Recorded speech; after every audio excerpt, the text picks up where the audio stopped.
Morning everyone. आज हमें exercise 18.2 का क्वेश्चन नंबर 6 करना है। क्या दिया गया है? The sum of 5,000 rupees is deposited in a bank at the rate of 10 rupees per annum.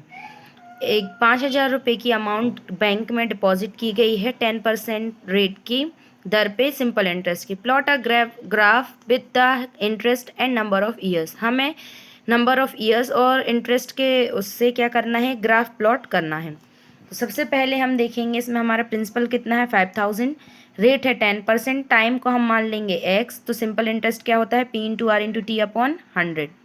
यहाँ क्या आ जाएगा, 5,000 इंटू 10 इंटू एक्स अपॉन 100। तो इसको हमने सॉल्व किया तो कितना आ गया, 50x। सिंपल इंटरेस्ट कितना आ गया हमारा, सॉरी 500x। कितना आ गया, 500x। अब टाइम हम यहाँ लेंगे और सिंपल इंटरेस्ट की वैल्यू यहाँ लेंगे। तो जब 1 ईयर रहा तो 500 रुपीज़ आया इंटरेस्ट। जब 2 ईयर हुए तो 1,000, 3 में 1,500, 4 में 2,000, 5 में 2,500।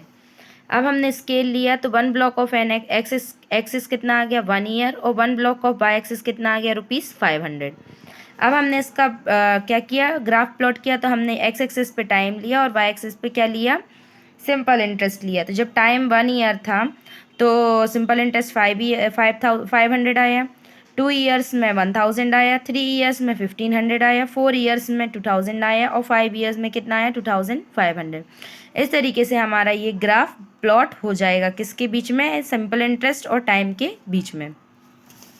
फिर इसके बाद हमारा क्वेश्चन नंबर 2 दिया गया है, क्या, the patient is admitted in hospital. एक पेशेंट को हॉस्पिटल में एडमिट किया गया and temperature time graph is to be plotted, और एक टेम्परेचर टाइम ग्राफ प्लॉट किया गया। The temperature are given below. हमें टेम्परेचर इस तरीके से दिया गया है कि 11 आवर में उसका टेम्परेचर 104 डिग्री था, 12 आवर में 103, 13 आवर में 100, 14 आवर में 98, 15 आवर में 97, और 16 आवर में कितना, 97। अब हमें क्या करना है, express the above data graphically. हमें इसको ग्राफिकली रिप्रेजेंट करना है इस डेटा को। तो सबसे पहले हम क्या करेंगे, ये टेबल हमारी गिवन ही है, हम क्या करेंगे, एक्स एक्सिस पे टाइम ले लेंगे और वाई एक्सिस पे क्या ले लेंगे, हम टेम्परेचर। फिर स्केल देखेंगे तो हमने 1 ब्लॉक ऑन एक्स एक्सिस कितना लिया है, 2 आवर्स, और 1 ब्लॉक ऑफ वाई एक्सिस कितना लिया है हमने, 20 फ़ारेनहाइट। फिर हमने इसको प्लॉट किया तो हमें पता है कितना, 11 आवर्स लेना है। तो 11 आवर पे इसका कितना था, 104 डिग्री। फिर था कितना, 12 आवर में हो गया था 103, 13 आवर में 100 हो गया था, 14 आवर में 98, 15 आवर में 97, और 16 आवर में कितना हो गया, 97 डिग्री। इस तरीके से हमने इसका ग्राफ प्लॉट कर लिया। ये हो गया हमारा क्वेश्चन नंबर 7। अब इसके बाद क्वेश्चन नंबर 8 में दिया गया है, draw the graph of the simple interest versus number of years. हमें सिंपल इंटरेस्ट और नंबर ऑफ ईयर्स का एक ग्राफ प्लॉट करना है, और हमें इक्वेशन क्या दी गई है, y is equal to 20x, where y represent simple interest. जहाँ जो y है वो क्या बता रहा है हमें, simple interest, and x represent the number of years, और x जो है वो हमें क्या बता रहा है, नंबर ऑफ ईयर्स बता रहा है। ठीक है, तो हमें सबसे पहले क्या बताना है इसका, सबसे पहले तो हमें ग्राफ प्लॉट करना है। तो हमने इस तरीके से इसका ग्राफ प्लॉट कर लिया। ये टेबल गिवन थी, हमने ग्राफ प्लॉट किया, एक्स एक्सिस पे हमने टाइम लिया और वाई एक्सिस पे क्या लिया है हमने, वाई एक्सिस पे हमने उसका क्या ले लिया, सिंपल इंटरेस्ट ले लिया। ये आ गया। जब हमने 2 रखी एक्स की वैल्यू तो सिंपल इंटरेस्ट 40 आया, 4 पे 80, 6 पे 120, 8 पे 160, और 10 पे कितना आ गया, 200। अब हमने यहाँ स्केल ले दिया कि एक्स एक्सिस का 1 ब्लॉक 2 ईयर्स के बराबर है और वाई एक्सिस का 1 ब्लॉक 40 रुपीज़ के बराबर है। अब हमने देखा कि 2 ईयर्स में इसके कितना आया, 40 रुपीज़, 4 ईयर्स में 80, 6 ईयर्स में 120, 8 ईयर्स में कितना आया, 160, और 10th ईयर में कितना आया, 200। अब इसके बाद क्वेश्चन नंबर 1 में दिया गया है, simple interest after 4 years. 4 years के बाद इसका सिंपल इंटरेस्ट क्या होगा, तो यहाँ ग्राफ में से देख के बता देंगे हम। 4 ईयर्स के बाद इसका सिंपल इंटरेस्ट कितना था, 80 रुपीज़। तो हमने लिख दिया simple interest after 4 years is equal to 160 rupees. 4 years में कितना हो गया था इसका, 4 ईयर्स में 160 नहीं, यहाँ कितना आएगा, 80 रुपीज़। 4 ईयर्स में कितना आ गया इसका, 80 रुपीज़। ठीक है, फिर इसके बाद क्या दिया गया है, time when simple interest is 120 था, तो सिंपल इंटरेस्ट कितना आएगा इसका ये बताना है, सॉरी टाइम कितना आएगा, सिंपल इंटरेस्ट अगर 120 है तो टाइम कितना आएगा। तो इसका आंसर क्या आ जाएगा, time when simple interest is equal to 120 is equal to 6 years. कितना आ जाएगा, 6 ईयर्स। फिर इसके बाद दिया गया है कि simple interest after 10 years, 10 years के बाद जो सिंपल इंटरेस्ट होगा वो क्या होगा। तो यहाँ है simple interest after 10 years is equal to कितना आ गया 200। कितना आ गया 200। इसके बाद क्वेश्चन नंबर 9 में दिया गया है क्या, द एडजेसेंट ग्राफ, ये वाला ग्राफ हमें ये बता रहा है किसमें, पाउंड और किलोग्राम में एक रिलेशन बता रहा है। अब हमें ये बताना है कि जो 1 सेंटीमीटर है हॉरिजॉन्टल स्केल पे वो क्या रिप्रेजेंट कर रहा है। तो हॉरिजॉन्टल स्केल मतलब ये वाला स्केल पे 1 सेंटीमीटर, सॉरी 1 ब्लॉक, तो 1 ब्लॉक 1 सेंटीमीटर या 1 ब्लॉक क्या रिप्रेजेंट कर रहा है हमें 5 kg। तो इसका आंसर हम क्या लिख देंगे, 1 centimetre on horizontal scale represent 5 kg। फिर इसके बाद दिया गया है 1 सेंटीमीटर ऑन वर्टिकल स्केल। तो वर्टिकल स्केल के स्केल पे क्या बता रहा है ये हमें, वर्टिकल स्केल पे 11 पाउंड बता रहा है। क्या बता रहा है 11 पाउंड। फिर इसके बाद क्वेश्चन नंबर इसी का सी क्या है, what is the equivalent to 10 kg in pound. 10 kg के इक्विवेलेंट कितना पाउंड होगा ये बताना है हमें। Hence find the equivalent of 1 kilogram, और 1 किलोग्राम के इक्विवेलेंट हमें बताना है।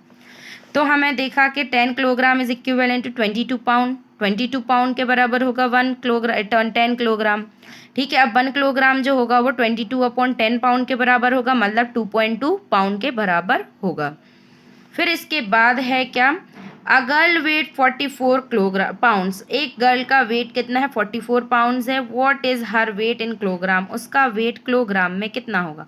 पाउंड में कितना दिया गया है 44, तो हमें उसका कितना बताना है, वेट बताना है किलोग्राम में। तो ग्राफ से हम देखेंगे ये पाउंड वाला है कि यहाँ पाउंड जो है वो 44 किसके इक्विवेलेंट आ रहा है 20 kg के, किसके इक्विवेलेंट आ रहा है 20 kg के। तो हम यहाँ लिख देंगे हर weight in kilogram is equal to कितना आ जाएगा 20 किलोग्राम। कितना आ जाएगा 20 किलोग्राम। फिर इसके बाद दिया गया है क्या, अ पार्सल वेट 17.5 किलोग्राम, एक पार्सल है जिसका वेट कितना दिया गया है हमें 17.5 किलोग्राम दिया गया है। What is its weight in pound, हमें ये बताना है कि इसका वेट पाउंड में कितना होगा। तो हमें ये दिया गया है कि वेट दिया गया था उतना, तो हमें पाउंड में बताना है। तो पाउंड में कितना आ जाएगा उसका वेट 38.5 पाउंड। कितना आ जाएगा 38.5 पाउंड। ग्राफ में से हम देख लेंगे कितने से बताना था हमें 17.5। तो यहाँ से 17.5 की एक वो जाएगी यहाँ, यहाँ ये टच करेगी तो यहाँ कितने पे आएगा, ये 38.5 पे आएगा। कितने पे 38.5 पाउंड पे आ जाएगा। तो जब उसका वेट कितना होगा 17.5 kg, तो उसका जो पाउंड में होगा वो कितना हो जाएगा 38.5 पाउंड।